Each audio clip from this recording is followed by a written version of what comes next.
You are listening to the After the Timeout podcast, hosted by Todd Zazadil and Jon Pilecki, two high school head coaches looking to help others spread their passion for the game of basketball. Tune in for episodes about anything basketball related, on the court, off the court, and anything in between.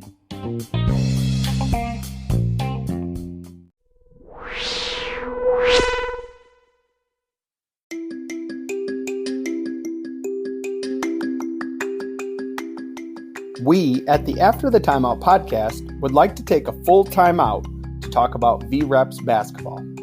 Coaches, do you get frustrated by how some players just cannot seem to learn your offensive system? Are you spending countless hours teaching your offensive system to your team just for them to forget by the next practice? You should check out V-Reps. V-Reps was founded by basketball players and coaches to create tools that make learning plays easily a reality.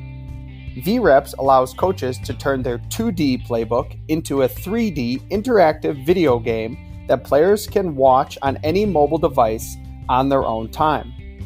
Don't just have players watch film, have them live it and control the players so that they have a better, more efficient learning experience. It's free to try. Go to vreps.us to sign up today.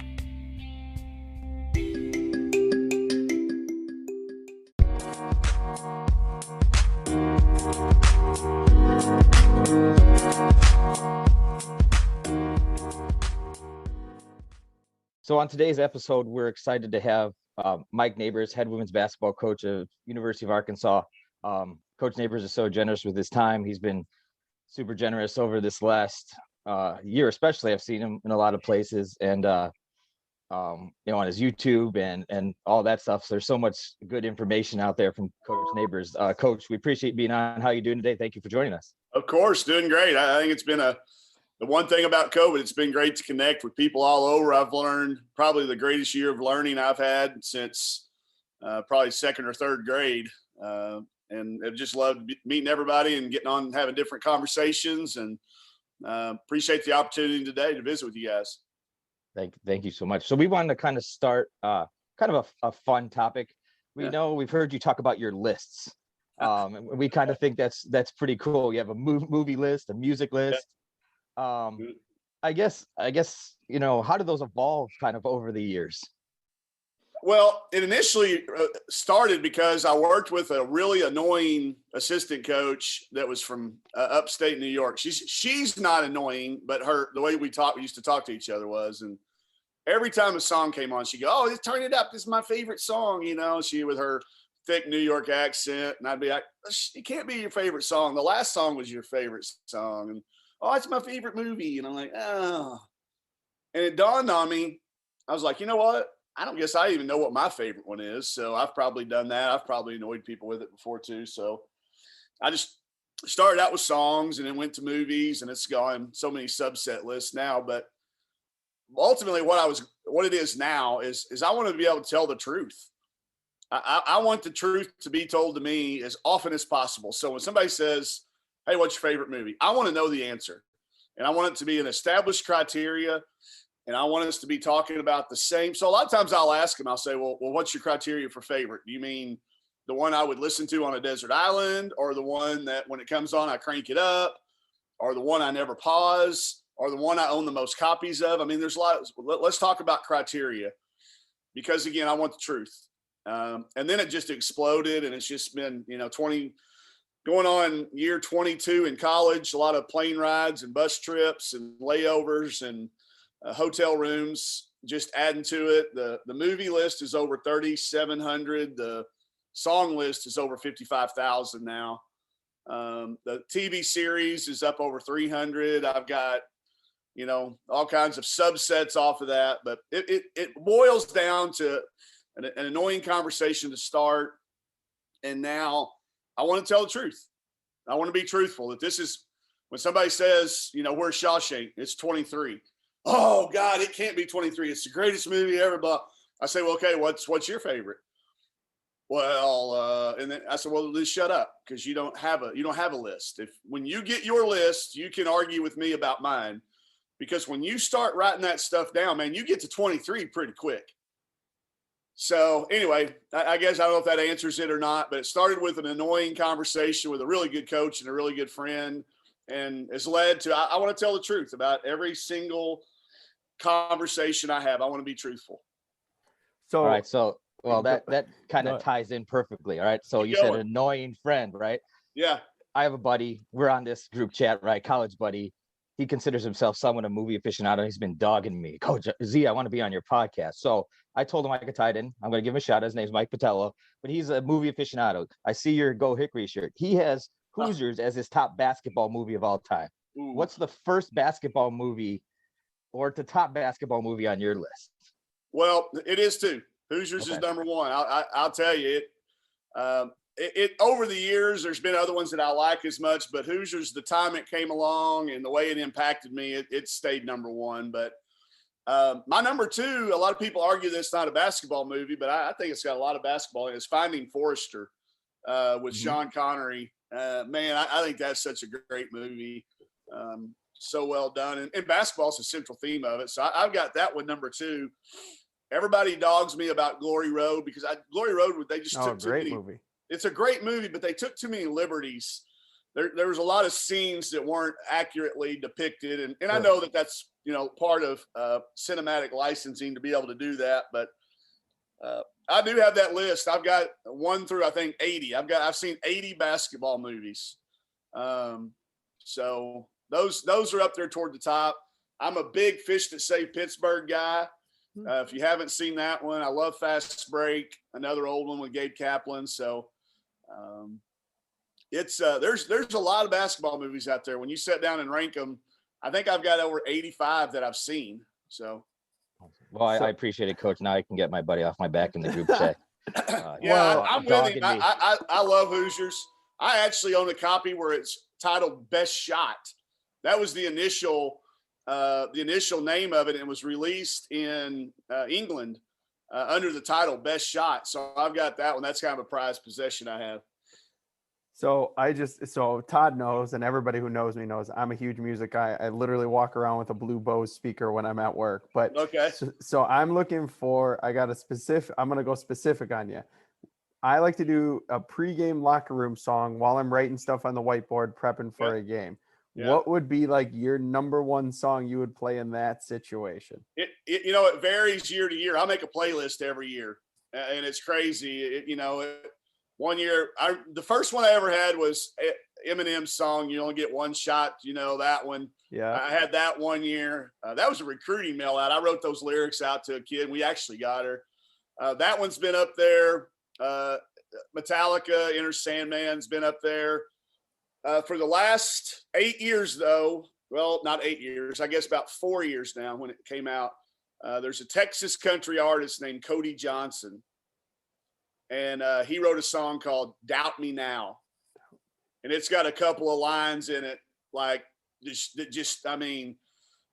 I was an assistant coach for a long time and kind of got a head coaching job in a weird way and had a lot of doubters. But this song, Better Doubt Me Now, that's what I don't do it anymore. But if I had one in my head, John, that'd probably be what it is. Cody Johnson, Doubt Me Now. You look it up. I think you'll see why it fires me up. I'm going to right after this. So The other thing I found really cool, Todd and I like to do our homework and our background on our guests.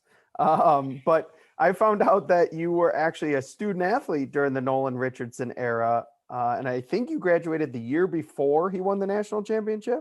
Yeah, well, I wasn't much of an athlete. I was an intramural rock star.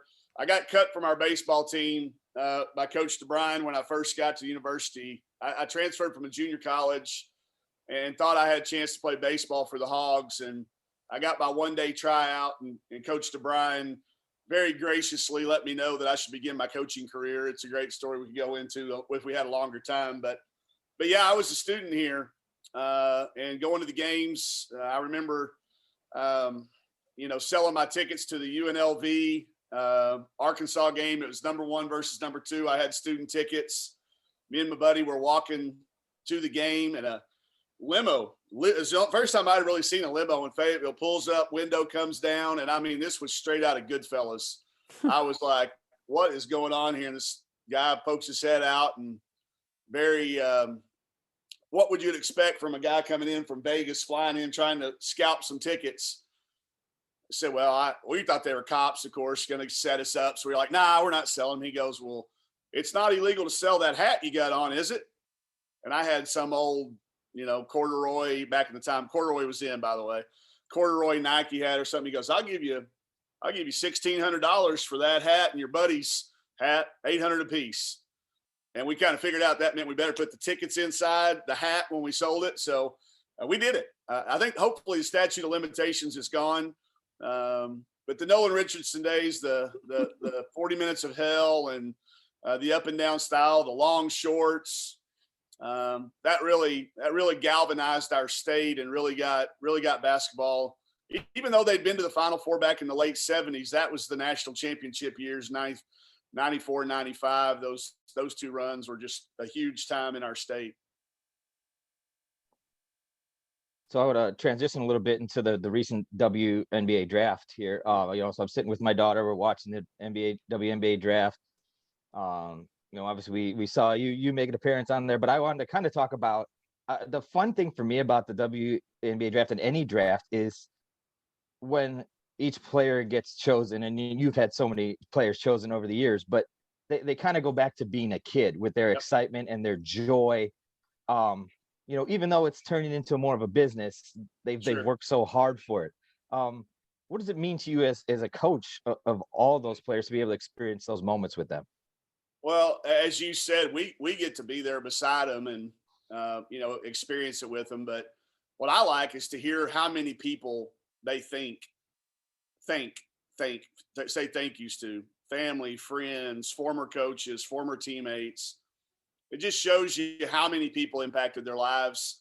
And we're the last ones, like probably the least important in the grand scheme of things too. And we're the ones that get to be sitting there, and she calls my son, my youngest son, her little brother. So he's up there on national TV with her. We're talking about Chelsea most recently. And yeah, he was bebopping in and out there. I saw. Oh, yeah, well, I kept trying to get him out of the shot because I didn't want him to do something stupid. And her mom kept grabbing him, putting him back in. So, but they're awesome. But you said it right. They go back to being kids, and there's each one of them that I've been a part of have been so different. And, this one, you're sitting there in front of a camera watching along with it. And when they took Kaiser's Gondrzek at number 4, Chelsea, in her mind, I could see it. She thought, oh, wait, that probably means I'm going to go lower than expected. I could see it turning in her head. And her mom was like, well, that's a surprise. And they were kind of, because they've been talking to teams and agents, and I'm sure they had, kind of a number in their mind. And I knew that she was getting ready to go 5th. We got a little tip ahead of time just so we could be prepped and ready, mainly so I could turn around and grab the right hat. I didn't want to grab the wrong dang hat. So I had it sitting very right where I couldn't screw it up. And so it was a little added excitement with her because she thought for just a second maybe she was going to slip a little bit. And so to hear that name come out at number 5 was a lot of fun. I do hate it that we're having to do it virtual, because going with Kelsey a few years ago when she went number 1 overall, and I went with a couple of other kids in the past, that whole experience of being in the same building with all of the people at the same time just kind of amps it up to another level. But it'll never stop. It'll never get old, because you nailed it. It takes them back to why they played this game, why they got into it. And it takes away that pressure and that business side of things, and reminds you it is just a game. But it's one now that, that's a ultimate reward. And the WNBA, just getting drafted is not good enough, because you got to go make a team, and it's so incredibly hard. I mean, I think there'll be a handful, and nothing's guaranteed. I mean, Chelsea's picked number 5, and she's not even guaranteed a spot. So, it's a hard league to get into. I hope it can continue to grow to where we have more teams, more availability, because I know that sport would grow. There's an interesting article out there right now that is comparing it to where the NBA was at in year 25. And it's in better shape. Yeah, I read that. Yeah, statistically, the WNBA is in a better position. And maybe it's not increased for inflation and all that, but it's still growing. And I think it's why it's continued to survive. We're getting a lot of help from a lot of NBA people, players, league owners, and it needs to continue because it's good basketball and it's a great opportunity for our young women to look up to these kids and have an opportunity to do something they love beyond college. So, I wanted to go into your time at Washington. You built something amazing and, take us through. I know Arkansas is obviously where you were born and raised and went to school, but just take us through, how hard it was to leave Washington and just that feeling when you finally returned to Arkansas. Yeah, it was not a no-brainer. I mean, a lot of people thought that it was, it was easy. It was not. I went out there, of course, with Kevin McGuff, who's at Ohio State now. I'm sorry, the Ohio State. I owe him a drink every time I don't say the Ohio State before I announce him. But I went out there with him when, he was making the transition. I almost didn't go. I almost got out coaching because I really wanted the Xavier job. Thought I had done everything I could possibly do to get myself in position. I had four dream jobs. I had Tulsa, UCA, Arkansas, Little Rock, and Arkansas, and then Xavier once I got there. And I thought this was the best job. I just missed the last year on three of them, UCA and Tulsa and Arkansas. I didn't even get sniffs on. So Xavier was kind of the last one. And when I didn't get in, I was really jaded and almost didn't go. And he talked me into getting on the plane and going out there. He said, "You're going to love Seattle," which I did immediately. And we got it going. He had a great blueprint for how we were going to turn Washington around in the Pac-12. We thought it was a great time to be coming into the Pac-12, and he was right. Had a couple of years there right off the bat of solid success, 20-win seasons when his first 2 years, and that's when the Ohio State called him. And I just kind of slid over to the next office before anybody knew the difference. I just kind of moved my stuff over there and kind of pulled the George Costanza, just, showed up like, hey, I'm here. So I got Kelsey Plum and that group of freshmen that were coming in were instrumental in saying that they really wanted me to be their coach and our returning players. So it worked out. And I just kept building on the blueprint that Kevin had started with that group of players. And we caught lightning in a bottle. We all knew that Plum had greatness center, but we had no idea that she could take a team that had been picked at the bottom of the league to the Final Four and along the way become the all-time leading scorer. And so, yeah, it was a really magical time. We had a great team coming back. Ari McDonald, who just, kind of became the media darling of this year's NCAA tournament. She was a freshman on that team. We recruited her as well and signed her. And she was a freshman on my last team there that in 2017, we got knocked out in the Sweet 16. But that's when Arkansas did call. I had not gotten the job 3 years prior when it came open after my first year out there. So I was a little bit skeptical. I didn't know for sure whether or not it could be done. There was some strife and turmoil going on here. I knew it was at rock bottom. And it was going to be hard. And here we are sitting with, Ari McDonald and 2 or 3 other McDonald's All-Americans that were rolling. I really loved Seattle. But my daughter was getting ready to be a sophomore in college. My son was getting ready to be a junior in high school back here. My mom and dad were getting a little bit older, and timing was right. I hated to leave Ari and the rest of that group that was up there, Amber Melgoza, who went on to become the Pac-12's leading scorer for a couple of years. I hated to leave those kids.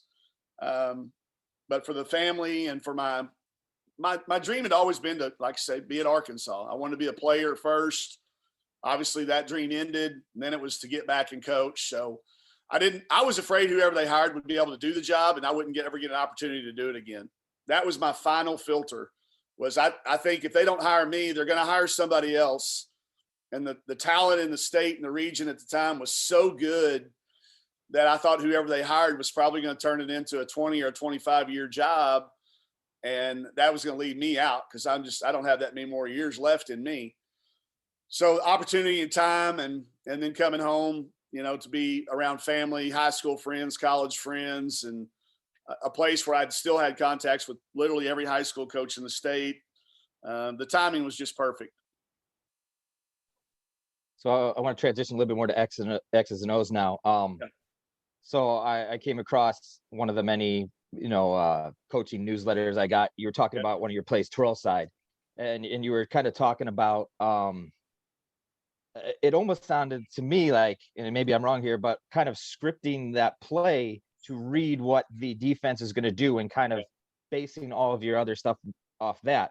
So I just kind of wanted to pick your brain on that a little bit. Going into games, maybe finding stuff that you think you can get, and then reading what they do, and kind of how you go about using those progressions in game. Yeah. Well, I've said that publicly so many times that everybody knows it's coming. So what they do is they guard it one way the first time, and then they switch it to guard it the rest of the way, like they practice. So I've had to learn that the hard way, that people also scout my podcast. So we do run a base play. We always want to see if they're in some kind of man coverage. We want to know, what they've been working on in practice. What was their scouting report? So I call them triads, and I don't know why. There are 3 plays, but triad just sounds like a badass word to me. Like it seems like, right. It's like this, cool word. So we call them triads. But if we run this play and you guard it a particular way, and you haven't worked so hard that you're going to change every time we come down the court, our next 2, we might not even score on that first play. That's okay. Just don't turn it over. Because y'all know I hate turnovers, but let's get a shot. And that now we ought to score on our next 2 plays. And then those plays all lead to these triads. So in the triad, if the first play works, we run one of the other 2, and then that leads to the other one. And if both of those work, then we just run them in reverse order. And we just keep reversing them until somebody stops them. And we had a game. It was to me at University. It was in the Sweet 16. We beat Kentucky in Rupp Arena. We ran one play the whole night, and we just kept all the way through. And Plum was just masterful, and Chantel Osar was on that team as well. And then Talia Walton got incredibly hot, had 32, I think, that night. But we ran the same play in just different reverse orders out of that same. We never got off that triad. So, but some obviously teams do guard us because we've lost a lot of games. But if they stop one, then that leads you to someplace else. It's kind of like a road map more than a script, I think. We're not like football where we can go huddle and right. Take 20 seconds to cover our mouths up and win all the cool. We have to be doing this in transition. So your language and your vocabulary and has to be the same, has to be consistent, has to be easy to understand, has to, give the kids a quick mental image so they can really flow seamlessly into it. Because we try to play fast. But I think of it kind of like as a roadmap. This led us to here. Now, okay, this led us here, but they stopped us. So you turn, let's go back this way. And, sometimes you get all over the map, and other times you stay right there in one little circle, depending on, our term is make them wrong. Like, hey, just make them wrong. They've worked on their defense, but we've given you a plan to, no matter how they guard it, you should have been able to make them wrong. And that's decision-making and execution and giving your kids confidence and letting them go play. So, okay, let's scale that back even more. Now you have your triads and you're in practice. What is the progress and the progression to kind of teach those reads, based on what the other team does? Sure. Well, you've got to practice the same situation. We teach 5-on-5. I'm not a big, whole guy. We're always playing 5-on-5, I hope. So we always teach it out of 5s. We drill it. We maybe break it down and play some small-sided games to where you can't touch the other side of the floor. You've got to read it this way. But I just experience putting them in different situations, chaotic situations to where they have to calm down and execute. But we practice those triads to the point where I think, if you came in, I've got a sophomore point guard. Well, she's still being a sophomore because of COVID, but if I told her we were going to run twirl side first, she knows the next 2 plays, and probably the next 10. So you keep building on it. You start out really, really slow. until there's mastery, then you can speed up a little bit. But we don't ever get past, the first couple of actions. If you don't execute those, none of the other ones matter. You've got to be, 3 yards in a cloud of dust in that first, hand it off to the off tackle, see what they're going to do. Then you build from there. We spend about 80% of our practice time on offense. Offense takes longer. Really famous, I shouldn't call him famous because he might actually listen to this, legendary because he's old. He's coached a long time, so he becomes legendary in this area.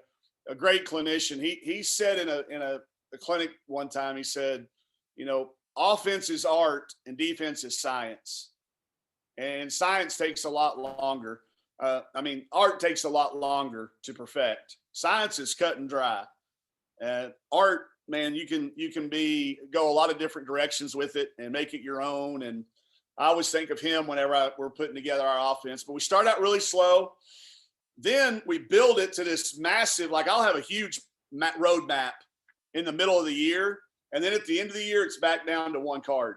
We add it, then we shrink it down to the things we're going to be good at in particular games.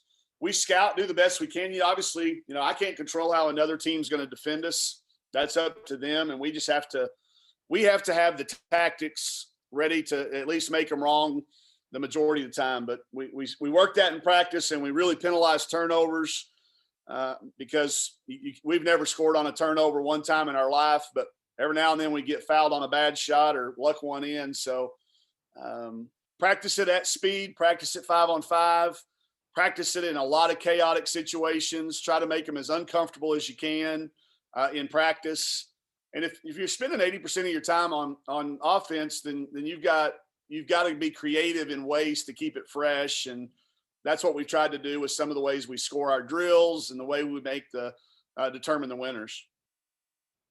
So, I've always been fascinated whether you were at Washington or Arkansas. I love to play fast. My teams, most of the years do play very fast. So, I wanted to focus really on your transition offense, I guess, in a couple different parts. I guess first, starting off, what's your goals? What are your essential goals for just your transition offense?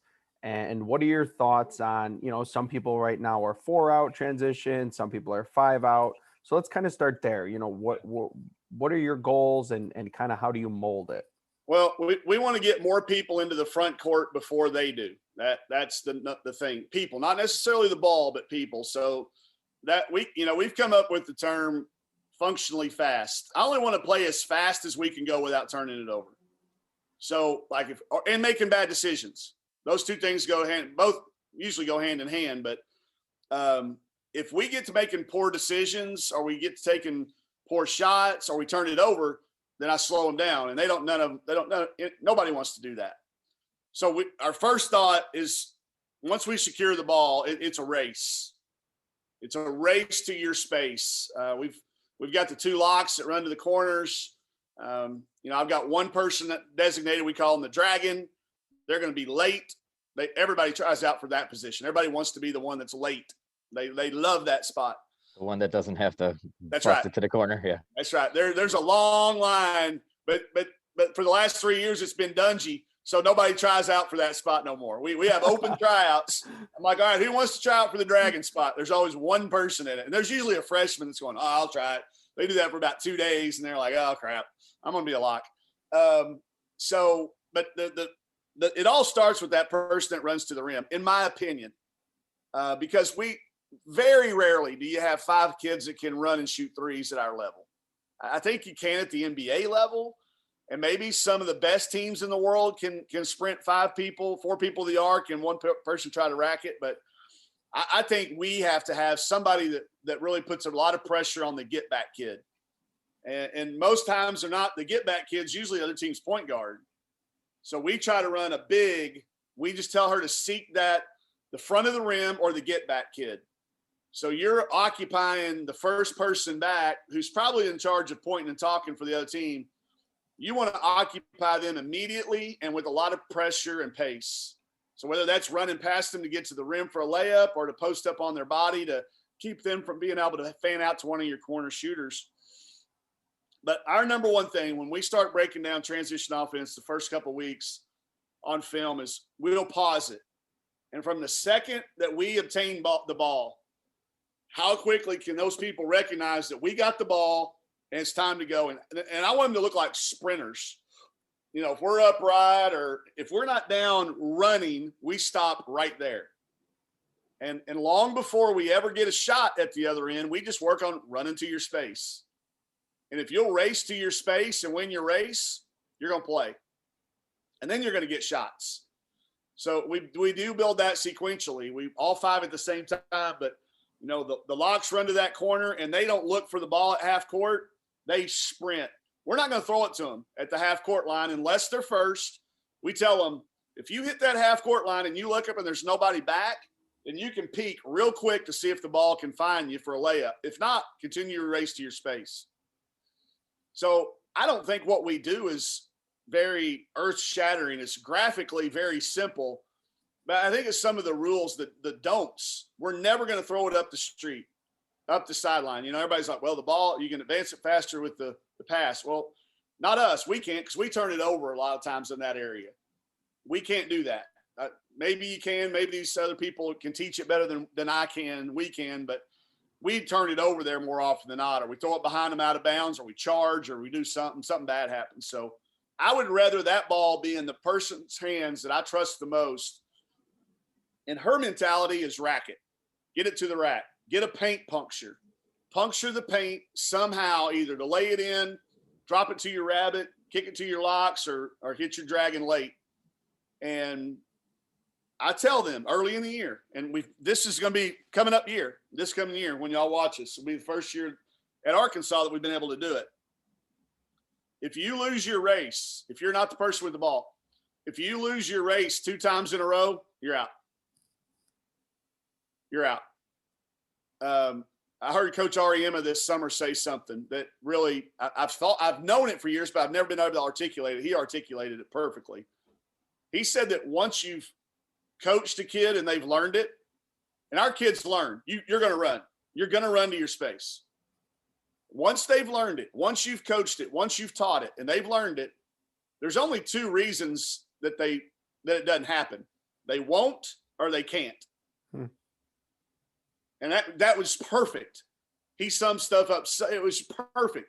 So now I look at him, I go, well, do you not want to do it or you can't do it? Which one is it? And the answer to that's always, I didn't do it. I can, you know. So if you lose your race twice, or if you're the racker and you don't get a paint puncture, or you don't try to attack the basket, I assume you can't or you don't want to. So I'll take you out until you decide which one it is. And when you get that established, and we're there, we finally have, I think, 10 or 11 players that know what we expect. We've taught it well enough. They're comfortable. They're confident enough. So now it's going to be easy. Hey, you just lost your race 2 times in a row. Sorry. Next man up. And in the film, it's easy to see on film. It's easy to show them. And as long as you hold them accountable for it very early in the year, then they'll learn and they'll start to do it. And I think that's what gets us a chance. Listen, there's games that it's cost us. I know that. But it's the only way that we beat Baylor and UConn this year. If we tried to go into a half court, do what they do, just do it better, then we don't have a chance. We lose that game 100 times out of 100. But that one time when they roll in to our arena and for whatever reason, and Coach Ariema said, he goes, I tried to tell my team these guys were fast. I tried to show them. I tried to tell them. I obviously didn't get the point across because it was you saw them looking at each other like, whoa. But it gives us a chance. It gives us a slugger's chance, a puncher's chance to beat the best teams. We've got to rebound it better to beat one of those types of teams, but we're getting there. But I think you've got to have something that knocks those people. Those people are there for a reason. About the same 10 teams are talked about every year. There's always an outlier or 2 that jumps in there for a couple of years. But to knock those people off, you've got to have something that they don't see every single day and they don't see all the time in their league and their conference. Sorry, that was a long answer. No, that was phenomenal. I'm stealing 3/4 of everything you just said. So my other just follow-up question is, so your team plays a game, your transition offense, you're talking to them after, obviously outside of points per game, or Todd was looking that you had 1.036 points per possession in transition, but yeah, that's our number. I was just gonna say, what are the things you measure your fast break on? That points per possession or points per play, whatever. To me, that shows efficiency. It also obviously turns in it penalizes turnovers. You don't even have to talk about that. We've turned the ball over fewer times than anybody in the country in Power 5 basketball over the last 8 years. It's not even close. Like, if you take our 4 teams at Washington, our 4 teams here, turnovers per game, we're almost 3 less than the next closest person over that same year, that same time.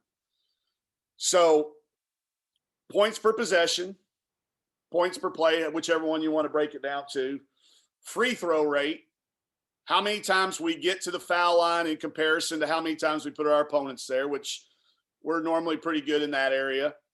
And then just, the second thing for us, we've got to at least not get crushed on the boards. Like, we've been out rebounded by 20 to 25 and still won. The number if you could only give me one number. So this is where that truth stuff comes in, that list. Let's make a list. Let me shoot more shots than they do every game. Free throws and field goal attempts combined. If you'll tell me we're going to win that battle every single night, then I'll take my chances.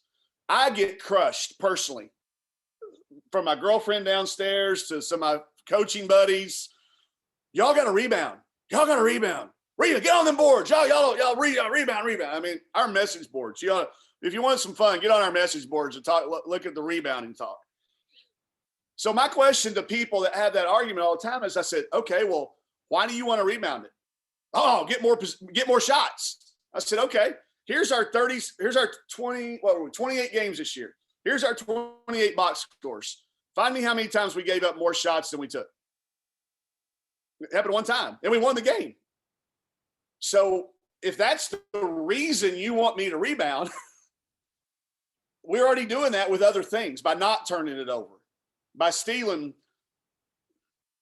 I know y'all got a pretty good listening, but we'll go ahead and talk about it. We go 3 for 2. We don't just 2 for 1. We go 3 for 2s. And sometimes even in my head, I'm thinking 4 for 3s at the end of quarters with quick shots. We stole 68 possessions this year by going 3 for 2, 2 for 1, and then also a technique we use where we milk the clock. If the other team's trying to 2 for 1 us, we'll kick the ball around on an outlet pass. We'll toss it to the ref and make them toss it back to us, because that game clock's still running and the shot clock hadn't started. So we've killed, we call them milks. We had 4 milks this year. One official caught me what I was doing. He said, I could give you a technical for that, but that's pretty smart, so I'm not gonna. So we are constantly trying to steal possessions. But if you could give me one number, it would be us have more attempts on goal, almost a hockey term, more attempts on goal than our opponents. And we do have to get better rebounding. Because if we can just increment, this is what we did at Washington too. We started out offensively, got the offense built. Then we had a couple of really rebounding-minded people. And that's the year that, we went to the Final Four, because we had a kid that led the country in rebounding too. Yeah, that always helps, right? Sure. Well, I mean, that's a secondary thing to me. I mean, now that we've got that established, let's add this layer. And this layer is increasing our defensive rebounding. And we added a little length and size this year. And I think there's 356 Division I teams. I think we were 341st in rebounding. So there was only 15 teams. I'm not even sure those teams played this year. I think they may have been COVIDed out. So we may have finished dead last in people that actually played games. But I think you're going to see that number creep into the middle of the pack, 150, 140-ish. And if we do that, then added with what we've already done, that's when I think we can kind of knock that next domino down that's standing out in front of us. All right, so let's boil it down now. Obviously, teams know you're going to run. Yep. That's, if we're scouting you, that's one of your big emphasis to try to stop you from running. So maybe a dead ball, made basket, right? They kind of force you into half quarter. They stop your transition. I know some people debate on, are we running secondary stuff? Are we running straight into our offense? Are we flowing into concepts? What's kind of your philosophy on that? They stop your initial push. And I know you use the dragon, you reverse it to the dragon. But then kind of what goes on after that? What are you thinking on that? Yeah.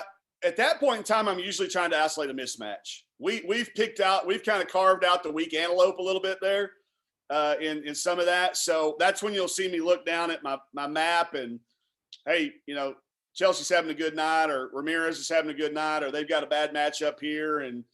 Or if they're switching, maybe we can run a rub or a twist, a little quick entry to get the matchup that we want, and then run some ISO plays. When I have a chance to slow down and think about it for just a second, like, again, I always tease my football brethren because I study football coaches as much as I do anybody. But when I get a chance to huddle and look at my card, we can usually pick something out that works pretty good. So we'll go to that. Usually a hot hand or a hot or at their weak player or somebody in foul trouble. But that's when we use that dead time. That's something we talk to a lot about our players. What are you doing there when the clock's not moving? We got to listen. You got to be checking the score. I got one person that's checking the possession arrow. I got I only want one person looking at me. I don't want all five of them looking at me. So I put one person in charge of knowing the possession arrow, one person knowing whether we're in the bonus or not. Just a variety of things to occupy dead ball. The other two get together and talk about the two get back and remind each other, hey, we're get back people. So I try to occupy the dead ball time with them and then make some eye contact with my racker, and we come up with something that works. Okay, so let's expand on that. You said, is that based on position? Are you making those assignments based on, okay, you're yeah. Okay, it's just based on a positional thing? No, it's based on the kid, what they can handle. Okay. I'm as talented and as incredible and legacy leaving as Dungy is, I would never put her in charge of any of that. I just wanted to make sure she was in the game. And how many fouls do I have? That's what I told her to check. Every dead ball, how many fouls do you have? That's all I wanted her to worry about. I didn't want her worried about anything other than attack mentality. So you put them in charge of the things they're good at. Give them a chance to, maybe they grow over time, but man, let's just keep it pretty simple. Let's not try to, hire a turtle to climb a tree or a fish to do that. Let's let them do what they do. So we try to make sure everybody's got something going on. Some kids, it's just simply getting out there and making sure their shoes are tied and their jerseys are tucked in or something. But you certainly just got to play to your players' strengths. All right, so let's go back to this ISO concept, finding kind of the weak link. Yeah. How are you getting it to that point to where you have that advantage? Because obviously, it's not like the NBA game where we're just going to go clear out, right, and do all that. So how do you get your players in that position to where you can take advantage of that weak link? A lot of time we've usually identified the person through scouting already, but sometimes it's a game by game deal too. Hey, this kid's having an off night, or they've already got 2 fouls. We've been pretty good at that, attacking somebody with foul trouble, but we have a couple, we call them prefixes. We say them before we say the play's name. So like we have a twist family, we have a clear family, we have a move family, we have a lasso, which by the way, if y'all haven't seen Ted Lasso, you better start watching it. It's amazing coaching. I want to be Ted Lasso someday. But anyway, we have a play called lasso, and that is a movement that moves our players from one spot to the next and gets the ball to the person we're getting ready to ISO for. And then it triggers. So like we said, clear, everybody moves. So if we go clear, twirl side, we've cleared it and we twirls the family and sides the action. So we've gotten the right person into the twirl spot to attack the ball screen. So we'll do that. That's one way that I think, allows us to get the right matchup onto the right person. Just a little movement. It's like pre-motion snap in football. We're in the same alignment, but we're going to move that player to a different spot. And then I think the other key, anytime you're in an ISO play, especially for us, because in the NBA, they got those rules about where they can be. You've got to occupy the help somehow. How are you going to occupy the help defender? Because they're ready, because they know, hey, we're not the only ones that know that's the weak antelope. They're having to play with them the whole time. So they're used to having to be in help. So we've got to occupy that help somehow. That if you send the primary person to go take the ISO help, that person, the next person's got to be a threat too. And usually for a 3. So a stagger or a curl step back or a pistol action or a simple cut away. You've got to occupy their best help defender and their most common person to go help. Make them help from a long way away or off of your best 3-point shooter. And then you've got to coach your kid that's in that ISO to do your job. If you draw the help defender, you got to kick it out. Sometimes we charge into that player. We don't care if our players charge into their man. Like, I don't care if Dungy runs over her own man, but if she's charging into somebody else's man, then we got a problem, because that person was probably the opener the next pass was. So that's kind of our rule. Hey, if you charged into the person that was guarding you initially, no problem. You're being aggressive. But if you charged into one of the other 4 players, I'm not going to call you selfish yet, but maybe, if you've ever seen the C.K. Lewis bit on that, maybe you are a little selfish. If you're continually charging in to help defenders, why? Why you're getting by years? Yeah, but you just charged into, hell, they could have called it on either one of them. We had one of those cases. 2 people took a charge. I don't even know who they called it on. It didn't matter. They were both there, and it only takes a few times in the film room for a kid to really see that and learn it. And again, that's when you challenge them. Hey, can you do it? Or are you not doing it? Which one is it? So before we get into our last 2 fun segments, I wanted to end kind of with this question, and it came from a book I was reading that kind of talked about coaches that sometimes may feel the imposter syndrome. Like, am I really supposed to be the head coach? Am I really supposed to be here? And I noticed, your first high school team, I believe, started 1-24. Was that your first year?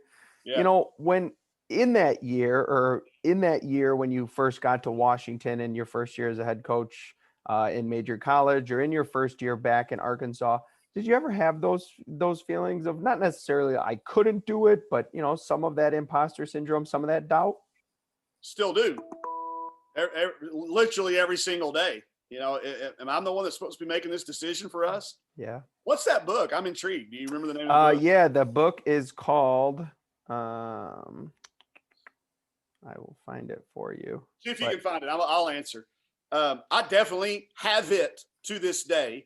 I certainly had it in both of the places that you were talking about. That 1-24 year, although it galvanized my, solidified and made me know that I wanted to coach women's basketball.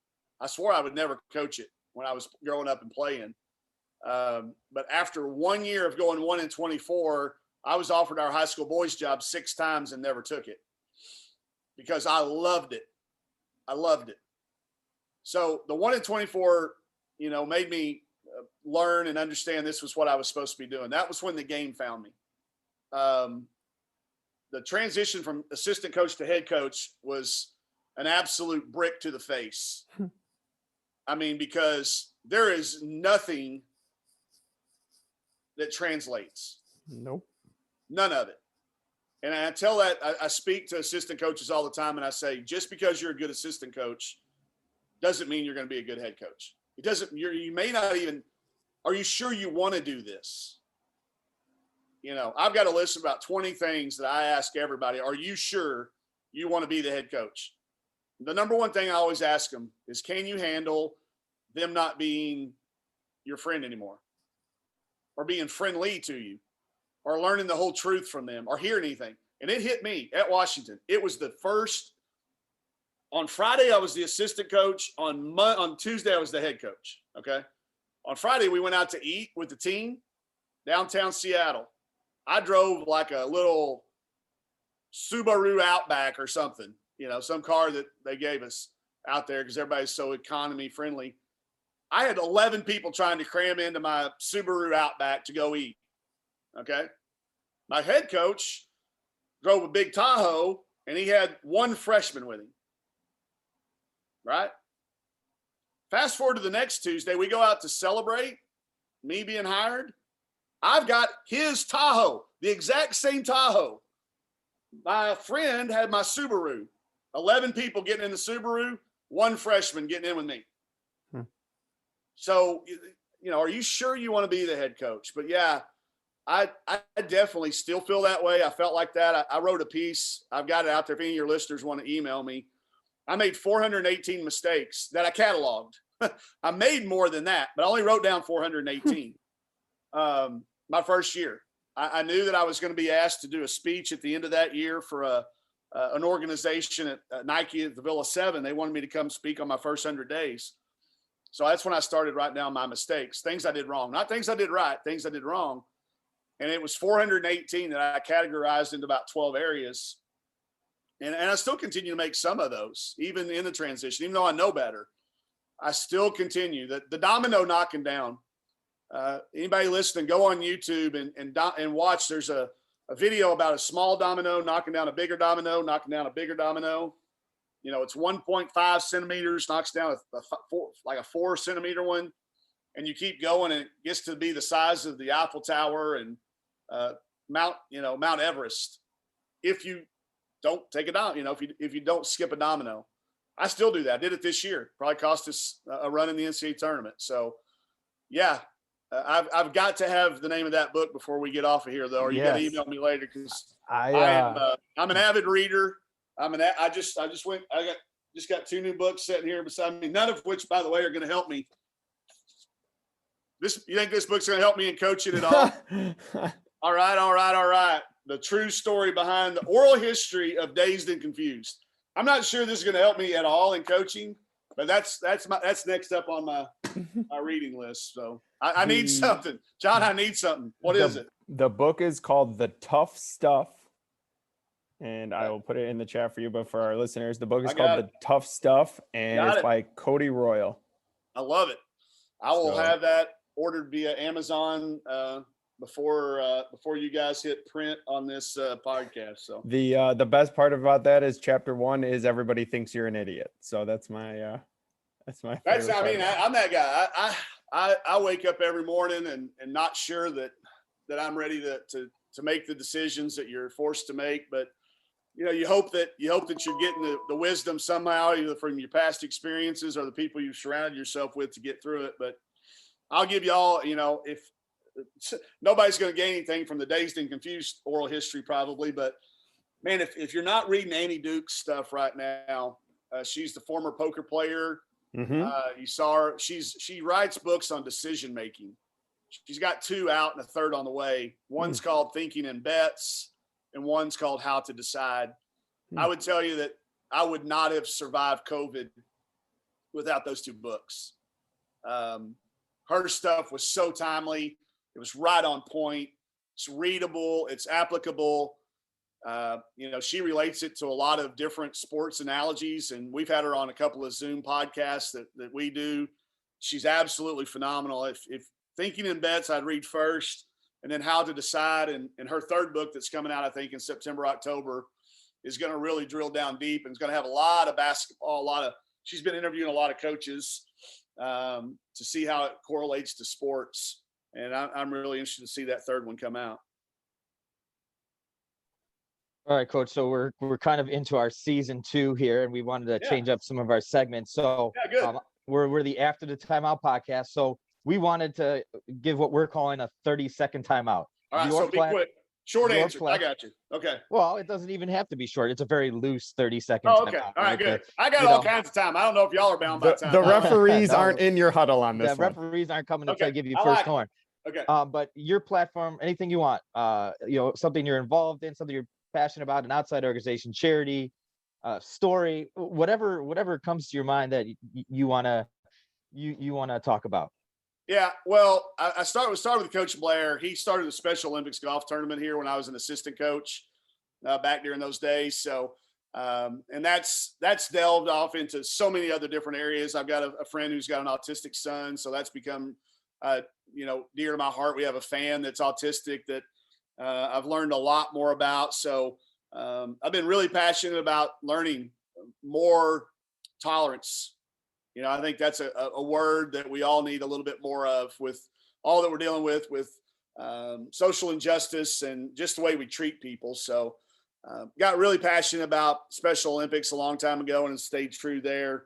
And any opportunity that we have to impact somebody who is less fortunate, that's something that we always try to get our players involved in and our coaches as well. So let's finish now. This is again a newer segment for us, but this one we call quick hitters. Go. So I'm just going to ask you just quick rapid fire questions, and you just give us your answers on this one.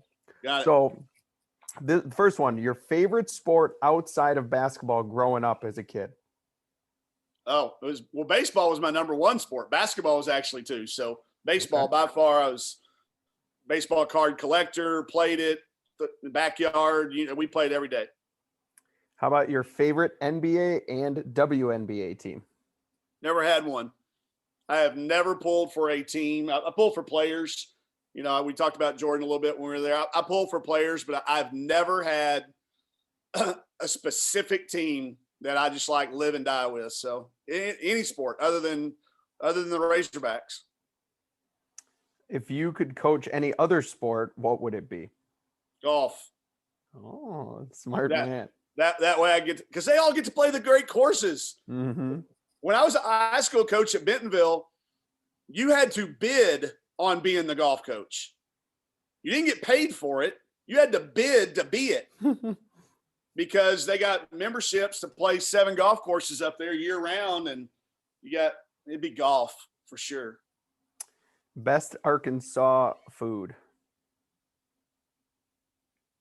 I don't know that we're known for anything specific, and this may not even be factual, but I got to think we invented the fried Twinkie and the fried Snickers and the fried, because I remember those. The first time I ever saw them was at the Arkansas State Fair. They will fry anything, dip it down in there, fried Twinkie or fried Snickers, fried, I don't even remember fried funnel cakes, which I thought was already fried. So I guess it's refried funnel cake.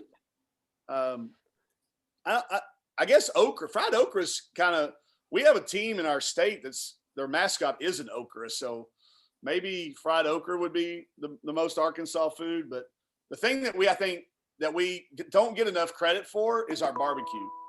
Like everybody talks about Memphis barbecue and Kansas City barbecue, and we're kind of right in between those two. So we've got a couple of places around here that I'd put up against anybody in the world. And then last one, coaching mentor. I just mentioned him a minute ago.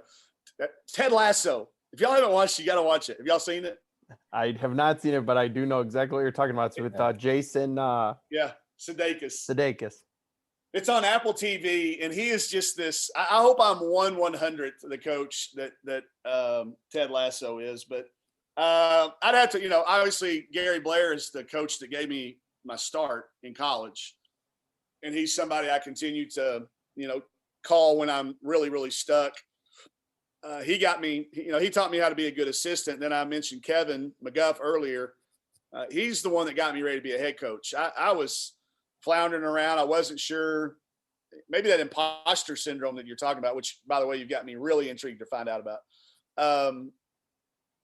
I thought for a while maybe I was just supposed to be the guy that helped the guy, the Leo McGarry from West Wing or somebody like now that. You're talking about my favorite show of all time. See, that's my number one. That's my number one. No, West Wing's my number one. I'm afraid Ted Lasso may challenge it, but to me, I thought I wanted to be Leo McGarry, and Kevin was the guy that said, "Nah, you can do this stuff. It's going to be hard for a while," but so I lean on those two guys. Those are the kind of the first 2 phone calls, and then it goes down from there. But I'd have to count those 2 guys among my my real life mentors. I have 5 pictures in my office of Mickey from Rocky is one of my coaching mentors. I like the way he got the Rock trained for some of his earlier fights. And I got Crash Davis up there from Bull Durham. I like the way he kind of handled Nuke. I got Mr. Miyagi. Miyagi's probably 3, because the way he taught through lessons, the wax on, wax off scene, I try to teach through moments like that. I've had a few in my career, not any probably worthy of being written about in movies, but fun things I've talked back with players when they had that kind of that aha moment. But I try to find inspiration from everybody. Anybody, Susie McConnell or Kathy McConnell Miller that got me my first assistant's job, and Susie Gardner is the other head coach that I've worked for. So I've learned something from all of them. Every coach, every assistant coach I've ever worked with and had, and like today. And this hour invested with y'all is going to be well worth it, because I'm gonna know about coaching imposter, and it'll probably help me be a better coach. Those types of things we tell our kids all the time. I think it's important for us as coaches too. When you get our age, really about the only thing that changes are the people you meet and talk to and the books that you read. So that's how you continue to grow. And I've learned something good or bad from literally every person I've made a connection with in my life. Well, Coach, we can't thank you enough. I was messaging Todd. Todd and I messaged on the side throughout episodes. This has been my favorite episode that we've ever done. We greatly appreciate you being on, taking the time for us, and we will definitely be communicating with you down the line. Yep, please do. Please feel free to share my email address with your listeners. It's Coach Neighbors, spelled out, no capitalization or punctuation. Coach Neighbors at UARK, so University of Arkansas.edu.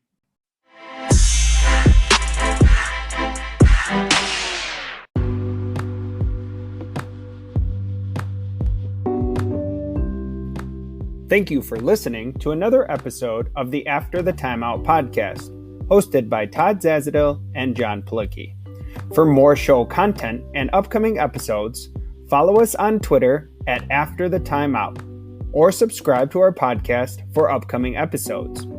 For show inquiries, you can email us at afterthetimeout@gmail.com. You can find all of our previous episodes on Anchor, Spotify, Breaker, Radio Public, Pocket Cast, Google Podcast, and Apple Podcast by searching After the Timeout.